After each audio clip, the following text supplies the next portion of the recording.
Welcome to My Daily Thread. It's a great little place to get a snippet of wisdom from the yoga and the meditation masters to start or to end your day. I'm Jeff Lichty.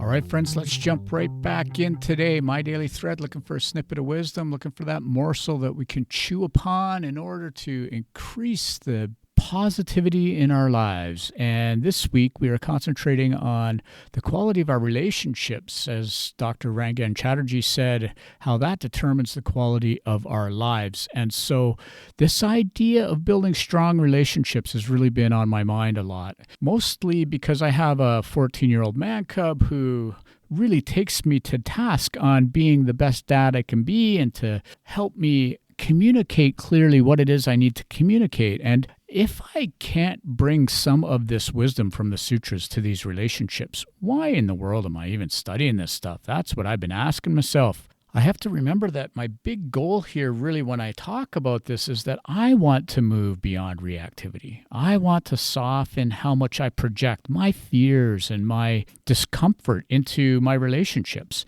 And here, above all, I want to learn to listen. Listen from a place of awareness, from grounded awareness. Think about that. If we could all do that, the world would be a better place, especially if I could do that with my kid or in my primary relationships.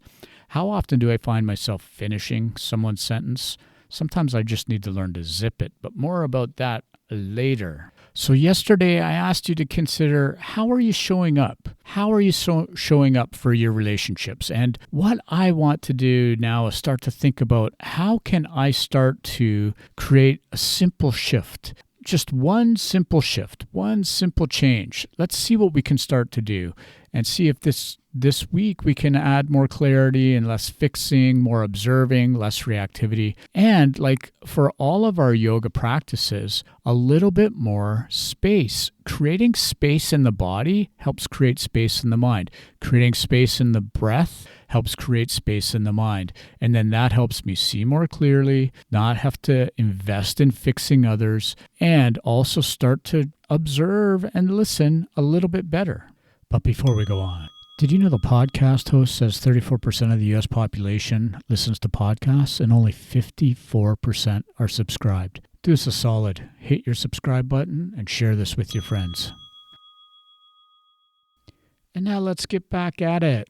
If you recall from last week, this all came from my reflections on the Chapter 2, verse 20. Drashta drashimatdrashu dopi pratyayanupashiha. This is that idea that there is in each of us a seer that's pure awareness, and that it exists beyond anything that's going on outside of us. It exists beyond a tariff world. Dare I say that? The pure awareness is still there. That pure awareness is deep inside us, and it exists beyond what we see through the mind. It exists beyond what we experience through the mind. There's something deeper there. Now, last week when I brought up this topic, I talked about how relationships can be so triggering for me. Often what happens, someone will say something, or I'm dealing with something in my life that has nothing to do with an interaction or a relationship that I'm currently involved in. And suddenly, before I know it, something happens, some thought in my head triggers me, and I'm in some full-blown reaction. And later I wonder, what in the world is going on? Why do I feel off balance? Why did I get so upset? Most of my emotional reactions come from my old patterns, and we might call those kleshas in the Yoga Sūtras, right? We talked about what those kleshas are. Avidya, smita, ragadvesha, binivesha, kleshaha. That's the chapter 2, verse 3, where he says ignorance and egoism are sort of the base root, but then attachment and aversion, and then a clinging to life. But we'll just say a fear. How about fear? So attachment, aversion, and fear drive us, and these kleshas are the drivers of much of my behavior. Again, a lot of my emotional reactions are coming from my old patterns. Verse 20 is telling us that we are the seer, and we have an ability to observe ourselves, our emotions, without becoming them. This is the thing. And so last week we talked about the observer's pause, that simple technique of trying to pause and breathe and notice what's going on before you react, before you say something. Remember, kleshas, those afflictions, it's the fear, it's the attachment that are the distorters of our clarity. They're the distorters of our reality. And we are not that.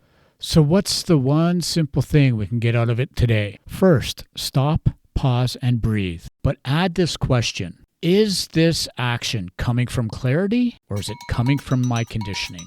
Is this action coming from clarity, that deep purusha, that seer inside, capital S self, or is it from conditioning? Clarity or conditioning? All right, friends, more tomorrow. Om. Peace out.